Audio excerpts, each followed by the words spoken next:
कन्हैया मेरा कलेता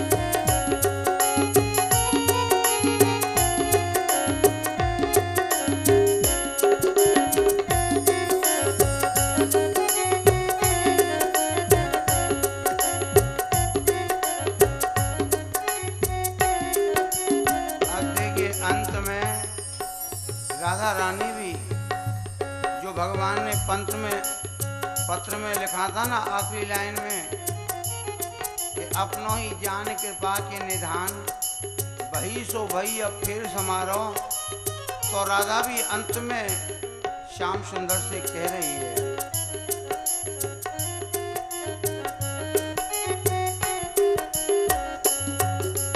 राधा सखी की यही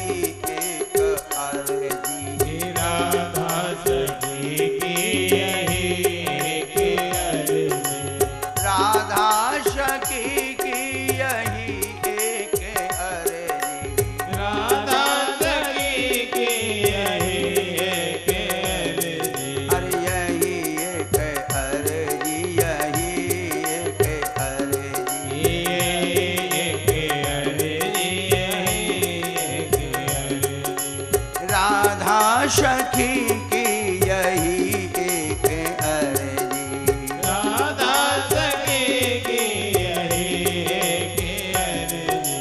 अगर का ना मानो तो है तेरी मर्जी, अगर का ना मानो तो है तेरी अर्जी। अगर का ना मानो तो है तेरी मर्जी, अगर का ना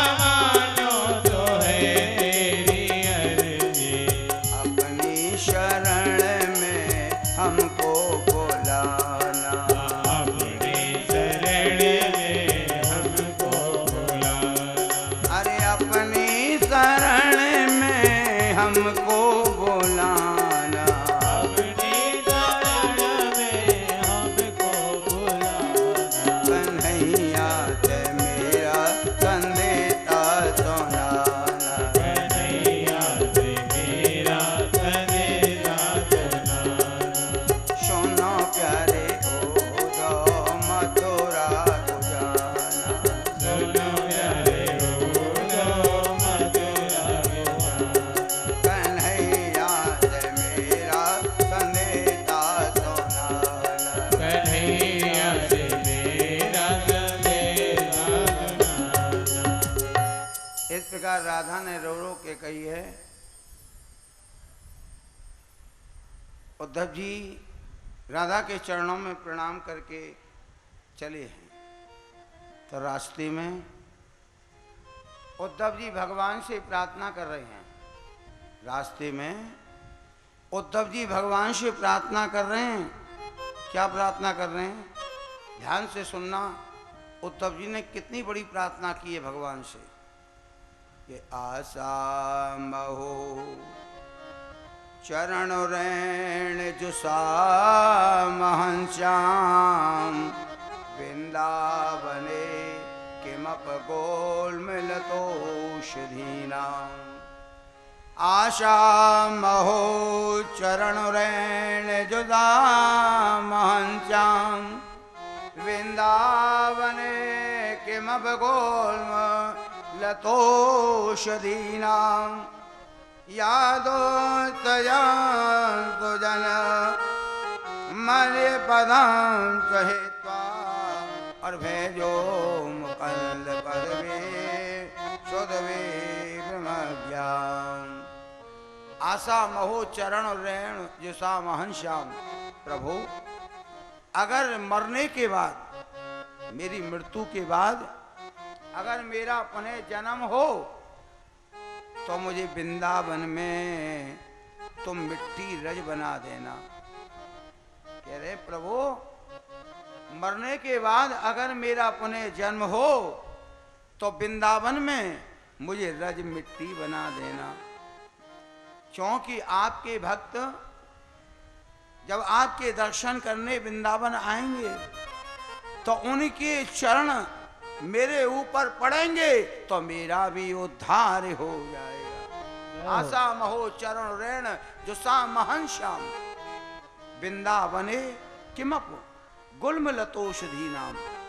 या मुझे ये भी ना बनाओ तो कोई लता पता कुंज यही बना देना, या ये भी ना बनाओ तो कोई औषधि बना देना।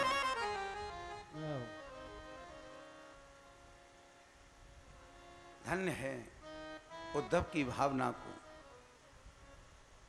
क्योंकि उद्धव ने राधा का जो प्रेम देखा, गोपियों का जो प्रेम देखा है, उद्धव भाव विभोर हो गए। इतने भाव विभोर हो गए हैं कि वो भी वृंदावन में कुछ बनना चाहते हैं। तभी तो उद्धव को कहना पड़ा कि राधा तू बड़ भागनी, कौन तपस्या कीन और 3 लोक 14 भवन सब तेरे आधीन। राधा राधा रटत दे सब व्याधा मिट जाए और कोट जन्म की आपदा एक राधा नाम ते जाए।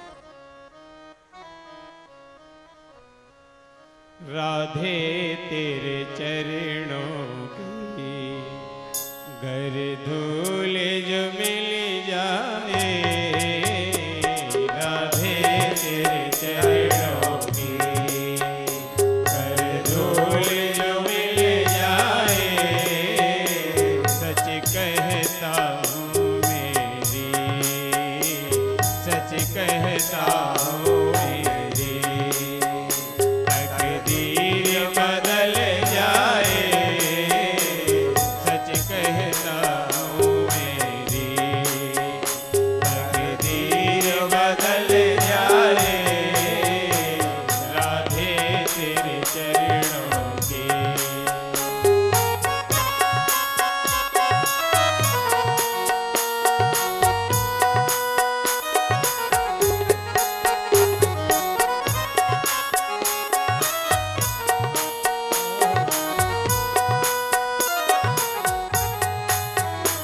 सुनते हैं तेरी रहमत दिन रात बरसती है, सुनते हैं तेरी रहमत दिन रात बरतती है, सुनते हैं तेरी रहमत दिन रात बरसती है, एक तेरी रहमत दिन रात बरसती है, एक बूंद जो मिल जाए, एक बूंद जो मिल जाए,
मन बड़ा चंचल है, कैसे तेरा भजन करूं।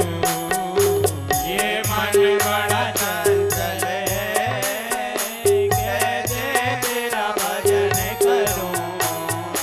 ये मन बड़ा चंचल है, कैसे तेरा भजन करूं। ये मन बड़ा चंचल है, कैसे तेरा भजन करूं। जितना इसे समझाओ, जितना इसे समझाओ, उतना ही बदलता है।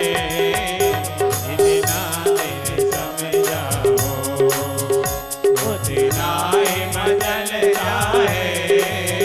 राधे तेरे चरणों में, श्यामा तेरे चरणों में, कर धूल जो मिल जाए, सच कहता हूँ मेरी, सच कहता हूँ मेरी, तकदीर बदल जाए, सच कहता हूँ मेरी, तकदीर बदल जाए। राधे तेरे चरणों में, श्यामा तेरे चरणों में, श्यामा तेरे चरणों में। बोलिए भगवान नंदनी श्री राधा रानी की जय। सुखदेव जी के राजन उद्धव लौट कर आए, सारी बातें भगवान को बताई। भगवान कहने लगे उद्धव, राधा मुझसे कभी अलग नहीं, राधा मेरे रोम रोम में है। पर क्या करूं उद्धव, मैं एक भक्त के वचनों से बंधा हुआ हूं। देखो ध्यान देना, कितनी बड़ी बात कह रहे हैं भगवान। अरे उद्धव, यद्यपि राधा मेरे रोम रोम में है, पर क्या करूं, मैं एक भक्त के वचनों से बंधा हुआ हूं। क्योंकि मेरे एक भक्त ने राधा को 100 बरस तक वियोग जन दुख सहन करने का श्राप दिया है। अगर मेरे भक्त का श्राप नहीं होता तो तोड़ देता, लेकिन भक्त के वचनों से मैं बंधा हुआ हूं। यहां भगवान ने भक्त को सर्वोपरि मान लिया। भगवान ने भक्त को यहां सर्वोपरि माना है। इसलिए तो भगवान ने कहा भी है कि भक्त हैं मेरे जीवन प्राण, भक्त हैं मेरे जीवन प्राण, भक्त हैं मेरे जीवन प्राण, भक्त हैं मेरे जीवन प्राण। हम भक्तों के भक्त हमारे, हम भक्तों के भक्त हमारे, हम भक्तों के भक्त हमारे, हम भक्तों के भक्त हमारे। आठों में आठों याम भक्त है मेरे जीवन प्राण। भक्त हैं मेरे जीवन प्राण, भक्त हैं मेरे जीवन प्राण। भगवान उद्धव से ही बोले हैं, उद्धव जैसा प्रेम तुम राधा का देख कर आए हो, चलो ऐसा ही प्रेम मैं तुम्हें और दिखाता हूं। तो भगवान उद्धव को लेकर के कुब्जा के यहाँ गए हैं। एक रात्रि भगवान ने कुब्जा के यहाँ पर शयन किया है। राजा परीक्षित पूछने लगे कि भगवान जब कुब्जा के यहाँ शयन कर रहे, कुब्जा के साथ में, तो उद्धव जी कहाँ गए। सुखदेव जी के राजन, उद्धव भी वहीं शयन कर रहे। भगवान ने ऐसी लीला रची कि एक रूप से भगवान ने कुब्जा के साथ में शयन किया है और एक रूप से भगवान उद्धव के साथ में शयन करते रहे। उद्धव जी को आभास नहीं हुआ कि भगवान मेरे पास नहीं है, ये प्रभु की एक लीला थी। वहां से भगवान अक्रूर जी के यहाँ गए हैं और अक्रूर जी से कहा, चाचा जी हमने सुना है कि पांडु के मरने के बाद धृतराष्ट्र ने पांडु पुत्रों को कुंती के सहित अपने यहाँ पर बुला लिया है और वो उनके साथ में अच्छा व्यवहार नहीं कर रहा। आप जाइए, ठीक ठीक पता लगा करके लाइए, मैं वही उपाय करूंगा कि जिससे पांडु पुत्रों के लिए सुख मिले। अक्रूर जी भगवान की आज्ञा लेकर के हस्तिनापुर गए हैं, वहां पर सभी से मिले हैं, फिर धृतराष्ट्र के पास गए हैं।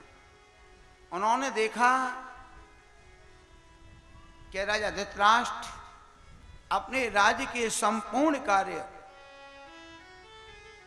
दुर्योधन से सलाह मशवरा लेकर करते हैं।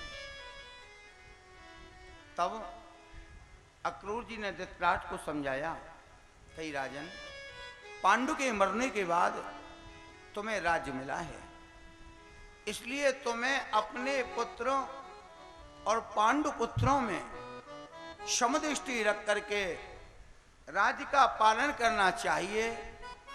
अगर तुम समदृष्टि रख करके राज्य का पालन करोगे, इससे संसार में तुम्हारी कीर्ति बढ़ेगी, वरना तुम्हें अपकीर्ति मिलेगी। राजन